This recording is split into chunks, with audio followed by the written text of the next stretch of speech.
최근 들어 수많은 OTT 서비스가 출시되고 경쟁은 점차 심해지고 있는데요. 이런 산업에서 넷플릭스는 선두를 달리고 있습니다. 디즈니와 같은 기업들이 2019년 즈음에 스트리밍 서비스를 시작했던 것과 달리 넷플릭스는 이미 2007년부터 스트리밍 사업을 시작하여 시장을 선점한 것입니다. 그렇다면 넷플릭스는 어떻게 시장의 성장을 예상하고 잘 운영할 수 있었을까요? 여기에 대해서는 많은 의견이 있지만 저는 넷플릭스의 조직 문화가 꾸준한 성장을 가능하게 만들었다고 생각하는데요. 오늘은 한번 최고의 인재들이 자신의 역량을 자유롭게 발휘할 수 있다고 평가받는 넷플릭스의 문화에 대해 살펴보겠습니다. 높은 인재 밀도, 최고 수준으로 대우한다. 넷플릭스도 항상 잘 나갔던 것만은 아닙니다. 2001년에는 회사의 재무적 상황이 악화되어 정리해고를 실시하기도 했는데요. 리드 헤이스팅스, 이하 리드는 당시 상황에 대해 힘들었지만 직원들의 열의와 리더의 책임에 관한 생각을 완전히 바꾸게 되었다고 회고합니다. 직원의 수는 120명에서 80명으로 줄었으나 오히려 직원들의 만족도나 사기는 높아졌던 것이죠. 넷플릭스는 당시의 경험을 통해 사람들이 일하고 싶어하는 회사는 인재 밀도가 높은 회사라는 사실을 확인했다고 하는데요. 재능이 뛰어난 베스트 플레이어들이 생각하는 좋은 직장의 조건은 호화로운 사무실이나 멋진 체육관 혹은 공짜 점심 같은 게 아니라 재능 있고 협동심이 강한 그런 사람들과 함께 일하는 즐거움이라는 것입니다. 그리고 넷플릭스는 인재를 채용하기 위해 평범한 10명보다 뛰어난 1명을 찾아 업계 최고 수준으로 대우한다고 밝힙니다. 해당 직원이 다른 곳에서 받을 수 있는 금액을 산출해서 그보다 무조건 더 많이 지급하는 방식이죠. 예시로 언급된 주앙이라는 직원은 이전 회사에서 엄청난 성과를 이뤄냈으나 당시 회사의 연봉 상승 제한으로 인해 3에서 5%의 인상률을 제한받았습니다. 그러나 넷플릭스는 그녀를 직전 연봉의 3배에 가까운 액수로 채용했으며 그 다음 해에는 업계 수준에 맞춰 23%나 인상해 주었죠. 그 대신 그녀가 뛰어난 성과를 거둔 그 다음 해에는 시장의 변화가 없다는 이유로 인상되지 않기도 했습니다. 이러한 방법에 대해서 해당 직원의 시장평가 금액을 일일이 파악하기 어렵고 높은 인상폭을 결정할 수 있는 회사는 거의 없을 것이며 연례 연봉 인상으로 인해 회사 재정이 어려워질 수 있다는 의견도 있습니다. 이에 대해 리드는 해당 반론이 모두 맞는 말이지만 최고의 연봉 지급은 투자의 가치가 있는 방법이라고 주장합니다. 필요한 것보다 조금 더 많이 주고 요구하기 전에 인상해주며 다른 직장을 물색하기 전에 연봉을 올려주는 것이 지속적으로 시장에서 최고의 인재를 데려와 계속 붙들어줄 수 있는 가장 좋은 방법이라는 것이죠. 처음부터 조금 더 지급하는 것이 사람을 빼앗긴 다음에 빈자리를 채워넣는 것보다 훨씬 돈이 덜 든다는 의미입니다. 넷플릭스는 이 외에도 급여 및 인재에 관한 몇 가지 독특한 방식을 사용합니다. 우선 직원들이 자신의 시장 가치를 파악할 수 있도록 리크루터의 연락을 받거나 다른 회사와 면접을 보는 것을 허락합니다. 만약 제안받은 연봉이 현재 연봉보다 높다면 인상해준다고 하면서 말이죠. 또한 넷플릭스는 성과 기반의 보너스를 제공하지 않습니다. 사람들은 보너스보다 기본적으로 높은 연봉을 선호하고 빠르게 변화하는 산업에서 1년 전에 만든 기준으로 사고하는 것은 변화에 민첩하게 대응하지 못하게 만들기 때문입니다. 호박너구리의 한 줄 평. 현실적인지는 몰라도 경각심을 가질 필요는 있습니다. 사실 넷플릭스의 인재 채용 방식을 우리나라에 그대로 도입하기에는 문화나 제도적으로 어려운 부분도 있습니다. 넷플릭스는 인재 채용을 위한 예산이 부족하면 다른 평범한 직원을 내보내야 한다고 말하지만 우리나라의 노동법은 미국에 비해 해고에 대해 자유롭지 않습니다. 또한 우리나라는 제조업 기반의 회사가 많기 때문에 빠른 변화보다는 안정성이 중요시되는 그런 문화적인 차이점도 있죠. 그러나 충분히 고려해 볼 만한 부분도 있습니다.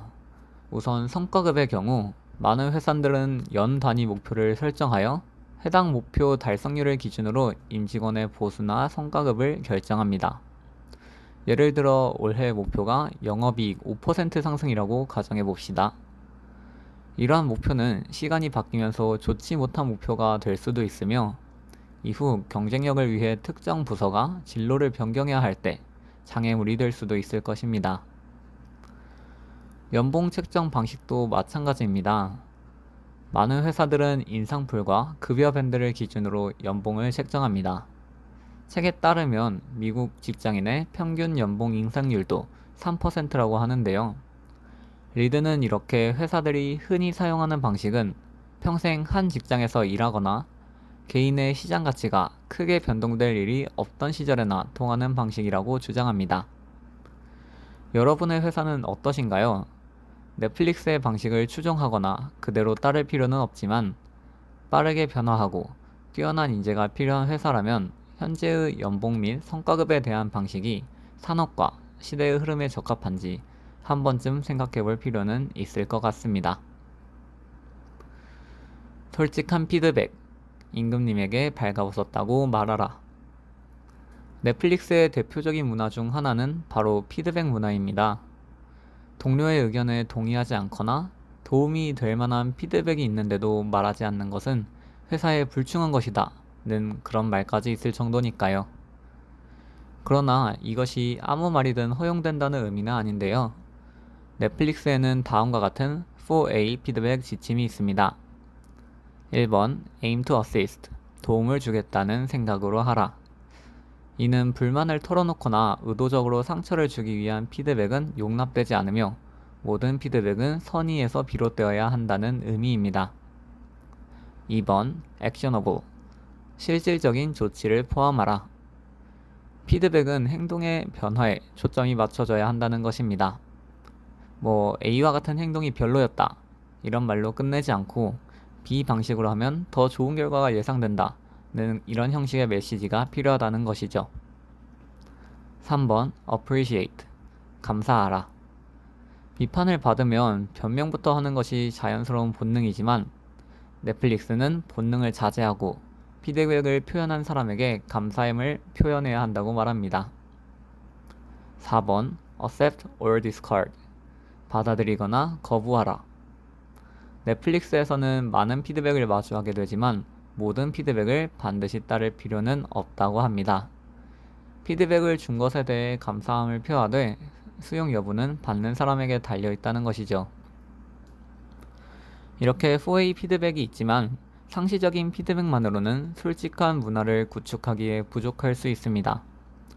리드는 솔직하다는 것은 치과에 가는 것과 같다라고 말했는데요.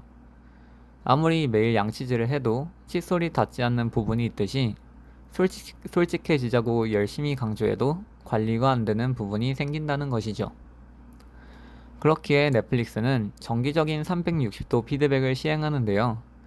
6개월이나 1년마다 서면으로 피드백을 하고 식당을 빌려서 라이브 360도 평가를 진행하기도 합니다.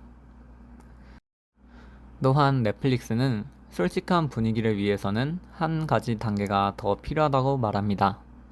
바로 사심없는 솔직함과 똑똑한 왕재수 짓을 구분해야 한다는 것인데요. 여기서 똑똑한 왕재수에 해당하는 사람들은 동료들의 면전에서 급소를 찌른 다음 그냥 솔직해지고 싶었어 라는 이런 한마디를 툭 던지는 수법을 자주 사용한다고 합니다. 넷플릭스는 이들로 인해 솔직함에서 비롯되는 혜택을 얻지 못한다면 아무리 똑똑한 사람도 의미가 없다고 말합니다. 호박너구리 한 줄평. 성과가 아닌 성장을 위한 피드백이 필요합니다. 피드백에 대해서 많은 분들이 우리도 상시는 아니더라도 정기적으로 직원을 평가하고 있는 걸? 이라고 생각하실 수도 있습니다. 실제로 많은 회사들이 연간 평가를 통해 직원들의 성과를 측정하고 있는데요. 이러한 피드백은 일반적인 하향 평가일 수밖에 없으며 오직 한 사람의 평가만 받게 된다는 측면에서 넷플릭스가 추구하는 피드백과는 조금 다릅니다. 또한 성과 평가는 KPI와 같은 연간 목표가 기반이 되는 경우가 많은데, 위에서 말했듯이 이러한 기준은 빠르게 변화하는 산업에는 적합하지 않을 수도 있죠. 솔직한 문화를 추구하거나 조직원이 성장하는 구조를 갖추고 싶다면 지위에 상관없이 많은 사람과 함께할 수 있는 피드백이 필요합니다. 다만 점수를 매기는 일은 피하고 결과를 연봉이나 승진과 연계하지 않는 것이 중요합니다. 이에 더해 팀장이 자신이 받은 피드백을 팀원과 공유한다면 팀원들도 상사의 문제점을 더욱 용기 내어 말할 수 있게 될 것입니다. 피드백의 목표는 모든 사람이 더 나은 성과를 내게 하는 것인데요. 이번 기회에 자기 자신이 성장을 위한 피드백을 하고 있는지, 혹은 수행할 마음의 준비가 제대로 되어 있는지 생각해봐도 좋을 듯 합니다. 자유와 책임, 통제가 아닌 맥락으로 리드한다. 많은 사람들에게는 통제의 리더십이 익숙합니다. 상사는 결정을 지시하고 승인합니다. 때로는 실무진의 업무를 감독하고 수시로 확인하죠. 그리고 이러한 통제의 리더십은 작은 오류가 큰 손실로 이어지는 경우에 특히 효과적입니다. 예를 들어 병원 응급실의 경우 경력이 짧은 의사나 간호사에게 맥락만 알려주고 감독 없이 모든 것을 스스로 결정하게 한다면 환자의 생명이 위험해질 수도 있습니다. 비행기를 제작할 때에도 모든 부품이 잘 조립되었는지 제대로 확인하지 않으면 큰 인명사고가 발생할 수도 있죠. 그러나 혁신이 목표인 기업에게는 오히려 직원들이 대단한 아이디어를 생각하지 못하게 되는 것이 가장 위험합니다. 빠르게 변화하는 산업에서 적응하거나 혁신하지 못한다면 회사는 존속될 수 없기 때문입니다. 넷플릭스는 이러한 곳에는 창의적인 인재가 필요하며 창의적인 인재는 맥락으로 리드하는 것이 가장 좋다고 말합니다. 꿈을 크게 갖도록 자극하고 틀에서 벗어나서 생각하게끔 영감을 주고 도중에 실수할 여유를 허락해야 한다는 것이죠.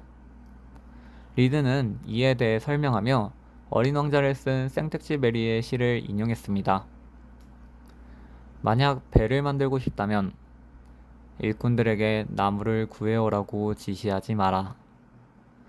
업무와 일을 할당하지도 마라. 그보다는 갈망하고 동경하게 하라.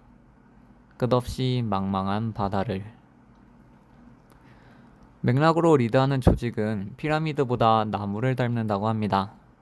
상사는 뿌리에서 선임 매니저들이 있는 줄기를 떠받치고 선임 매니저들은 결정을 내리는 나뭇가지들을 받쳐주는 것인데요. 그렇게 부하 직원들이 팀을 바람직한 방향으로 밀고 나갈 때 맥락을 잘 짚어주어 훌륭한 결정을 직접 내리게 하면 조직은 성공한다고 말합니다. 호박너구리 한 줄평. 인재를 통제로 리드하고 있지는 않나요?